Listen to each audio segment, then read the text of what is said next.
Hi everyone, Amanda Saladin here from Love Life Yarn. Today we're going to be crocheting the velvet plaid blanket. I am in love with how this turned out. Looks great for fall decor, and using the clover tassel maker, added these awesome tassels to the end. Show you some great ways to style this blanket, and it's really not as hard as it looks with all the color changes. You can see here you carry the yarns throughout the colors, so you don't have quite as many ends to weave in. I love it. I like to cuddle up in this thing. You can make it as big or as small as you want, and you will really love this velvet.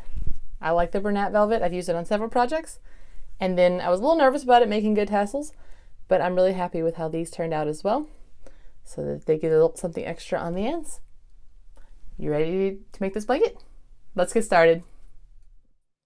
Materials you'll need for this project include 3 colors of the Bernat velvet. Check the written pattern for the number of skeins that you need. You will also need a large hook. This is my Clover Amour hook.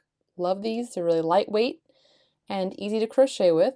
This one you can see is the NP, which is a 10 millimeter. It's larger than what the yarn calls for, which I often do. I get a lot of questions about that. But I like to do a larger hook to give it a better drape. You will need also a yarn needle and some scissors. I like these Clover patchwork scissors for mine. So that's all we need. Okay, for this size, I'm going to chain 65 in my main color. So I've already done that. I'm using the gray as the main color. It's going to be the most of the blanket. And now we're going to just single crochet in the second chain from the hook. 1, 2. I find with this yarn, I like to do it looking at the front of the stitches and just work into one. I'm really a big fan of working into the back loops, which you can also do. But I don't know why, but I found with this yarn, I like to work into the sides. So 1, 2. And if you've never single crocheted before, you will insert your hook, yarn over, so you catch this, pull it through, 2 loops on your hook, yarn over, and pull through both. And that is 1 single crochet. Then you go to the next, you can see kind of like the little hole right here. Same thing. Insert, yarn over, pull it through, yarn over, pull through 2. So you're just going to work all the way down your chain in single crochet, and you should end up with 64 stitches for this one. You can really make this blanket in any multiple of 8 stitches plus 1. So it can be as big or as small as you like. So I'm going to work the rest of my chain, and we'll come back and I'll show you how to start changing the colors. Okay, so now I have 64 single crochet on my chain, and I'm ready to begin the chart. So the first thing we do with the chart is we work 4 single crochet. So you chain 1 here, always chain 1 at the end to raise it up to the level of our single crochet. Work into the hole. Make sure you go under both of these loops. And just do a single crochet the same way you did before. And we'll do 4 of these.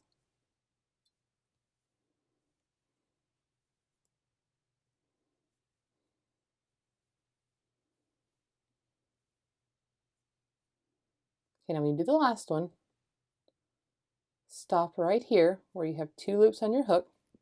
Put that yarn down. Grab your next color. For me, it's white. And you're going to hold it here and pull it through to finish off that stitch. Because you can see the stitch is finished off with this color, the main color, and now we're ready to work with the white. Now, the key to tapestry crochet is to keep this yarn, whatever yarn you're not using, caught in the stitches. So let's do 4 with our white, and you can see this strand is being held right here. This one's a little loose because it's the first one. What I do is after I do a stitch, I'll grab the tail, kind of pull it a little tighter to where it looks normal. Okay, we're still carrying this here. Just hold it right on top. It feels natural after you do it just a few times. just to carry that yarn there, and it just kind of stays. Okay, there's 3. And here, again, drop the color you were working with, finish out the stitch with the next color. See, this will loosen up a little bit. This will be an end that we weave in later. Okay, so now we'll carry our white yarn and do 4 more.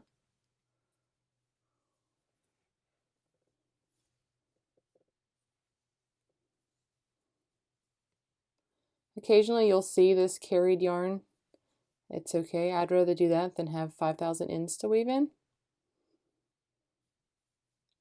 Okay, and again, switch colors. We've got our first part going on. So you can see, if you look closely, you can see a little bit of my white. It doesn't bother me. So otherwise you have to do a different little, strand of yarn for each square, and that would be so many ends to weave in. And I really want this look. I like the checkerboard, the plaid or gingham, whatever you want to call it. I really wanted this look for this blanket. So I'm going to deal with occasionally seeing my yarn. You would have to look really close and be looking for it. Okay, so there's 2 of the repeats. You can see it's 8 stitches wide. So you're going to keep working this way, catching that yarn in under here, always going over it. And you'll just keep single crocheting this way. After you do 4 rows, you'll switch and you'll do the black and the gray or whatever other color you're using. And then you will have to cut your white then. So after every 4 rows, you'll have an end to weave in, but it'll give us this nice checkerboard look. And I really love how it turned out. I hope you do too. I've done a few rows now so that you can see how it's supposed to look. So on the edge,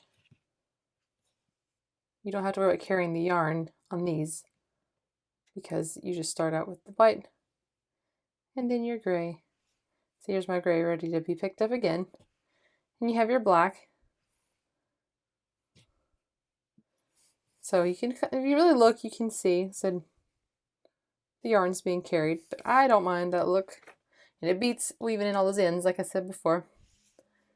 So I just wanted to show you how it's coming along. Now this end, when I went to start my gray, I did have to carry it across because it was only the black.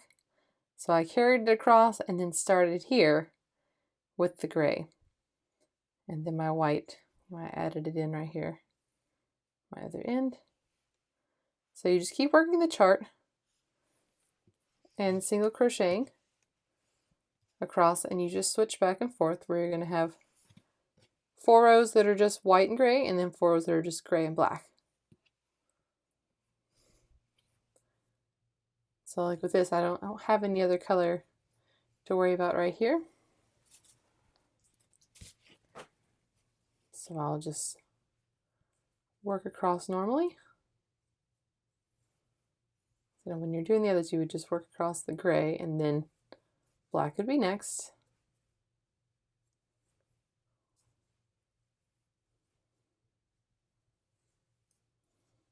Okay, now if you were doing like a right and a wrong side, you would always try to put this on the wrong side, but since I don't, I just leave it hanging and then I'll pull it up here when I'm ready to use it. Carry my yarn.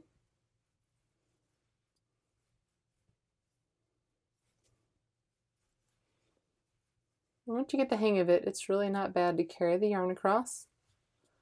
And you just get used to changing colors every 4 stitches. To where you'll drop one color, pick another, kind of give it a little tug to make it tight. Work across. After I do a couple stitches, I just give this one a gentle tug to make sure it's actually staying in there and it's not getting loose. And you just keep working through different colors. It's nice and soft. It's a great texture to it. Really, really enjoyed the velvet yarn. Making a great blanket. I also want to show you a trick in case you're having trouble with your yarns getting tangled. Mine were wrapping around and around each other like this, and it was a pain to have to keep undoing them every time. So keep your two colors separate, maybe one side or the other, or you could just put them kind of like even at this angle. My space isn't allowing me to do that in here. And my biggest problem was going from the gray to the white. Like I could just pick up the gray at the end of the white and it would be no problem. But when I got to the end here, they would start twisting. And it's really annoying to have to stop what you're doing, untwist it every so often. So right here I'm ready, but I have the white in front. So if I just pick it up and hook it, it's going to be crossed right here. Maybe a little closer. It's going to be crossed right here. That's what I was doing before. I would just pick it up and use it, and then it would twist. So now I bring the gray to the front, keeps that little twist right there, and now they're not twisted. See, it's nice and easy that way, but it took me quite a few rows to get this down where I was untwisting my yarns all the time. So let's go to the end of this section.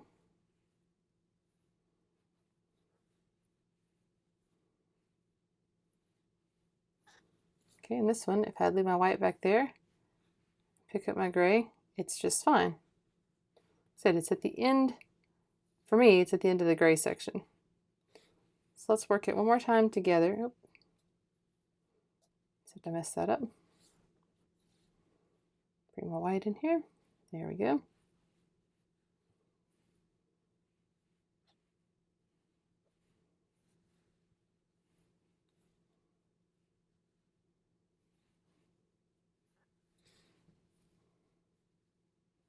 Okay, and this stitch, this is the one that if I just pick this up, they would cross.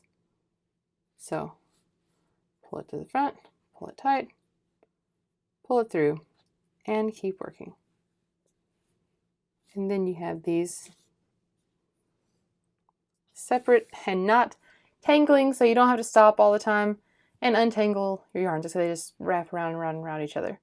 So that will help out if you're having that trouble. Just make sure to pull the yarn to the front if it's causing you problems, and then you shouldn't have any more tangling issues.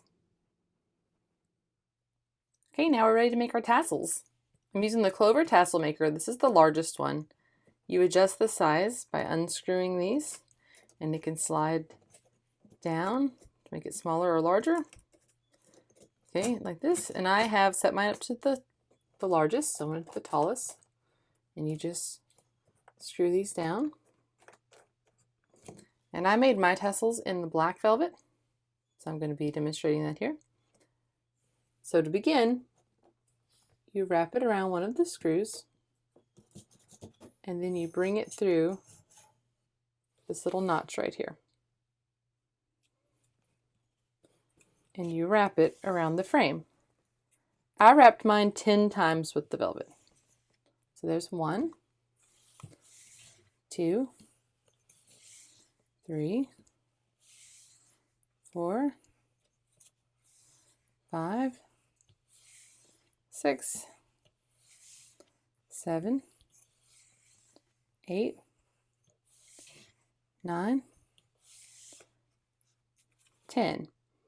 And now, because this yarn is so thick, that's why I only did 10. If you're doing a thinner yarn, you'll need to, of course, wrap it more if you want a full tassel. And then you put it through the other side, and you hold it in place here. Now you need to get your scissors and cut it off. And then you're going to need to cut another string that you can tie around the middle.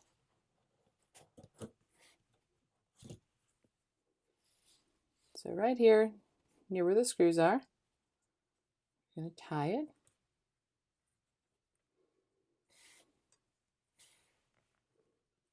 And I did mine 3 times just to make sure.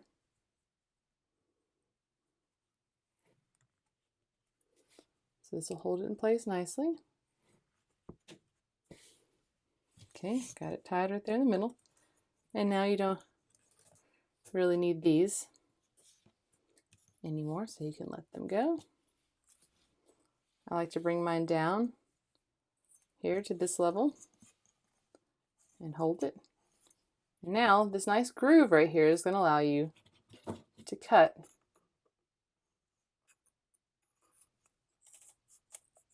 Okay, make sure you're holding it here because the top will want to come off, and you got to cut the top as well. So hold the top.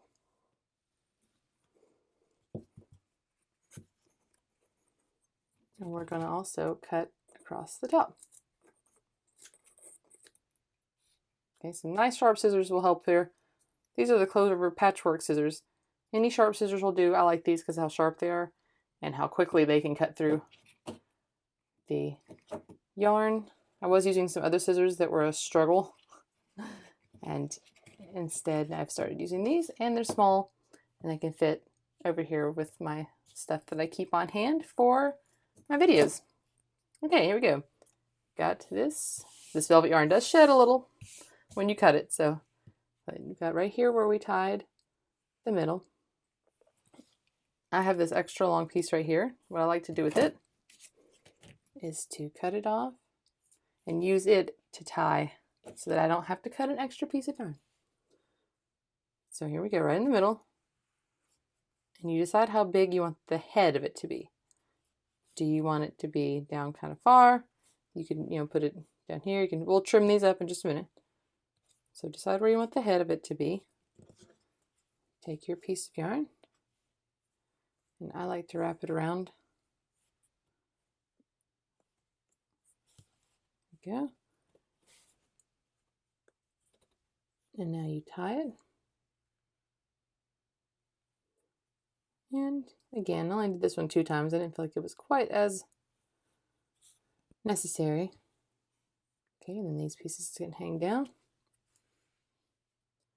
And then you're going to trim them up. I didn't do there. You can, what they recommend on the instructions is to use a piece of paper and roll it up and put this in, and then you could cut them all evenly at the end. I didn't do that, honestly, for this. I didn't mind it being a little uneven at the bottom, so I just trimmed off the ones that were the longest or that bothered me. Because with this velvet, I don't think it's possible to get a truly, straight tassel. So I'll just go through and trim off the ends. So just trim it up till it looks nice to you. Or you could do what they said, then roll a piece of paper. If you get the tassel maker, it comes with instructions for that, and it has a nice picture for how to make the ends perfectly even. So there's my tassel and all my ends here. Let's get rid of those.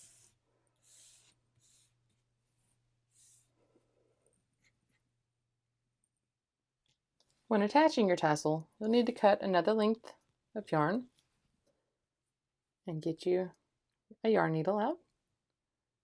Go ahead and thread it through. And here's the corner that I'm going to work. I did not put a border on this blanket. I actually liked it like it was. Feel free to do a single crochet border or anything that you like if you like that look better. But I liked just having the plain border here on the end. Here's my tassel. So it's hard to see because I know it's black, but there's the string that I originally tied it with. I'm going to go underneath that. And then move it over here.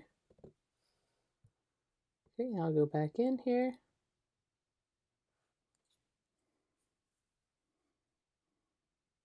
I'm just going to go around a few times.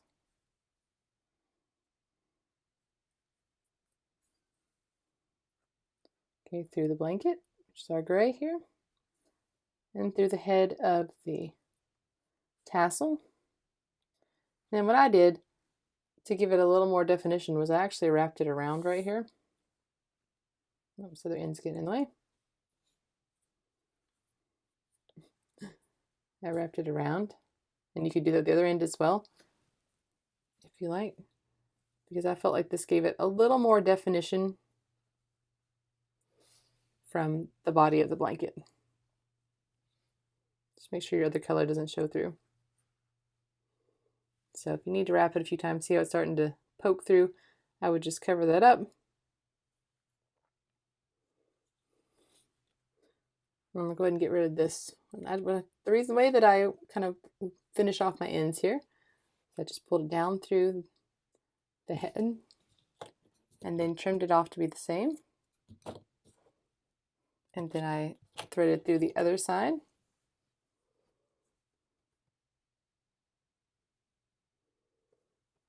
And did the same thing. I finished up wrapping it.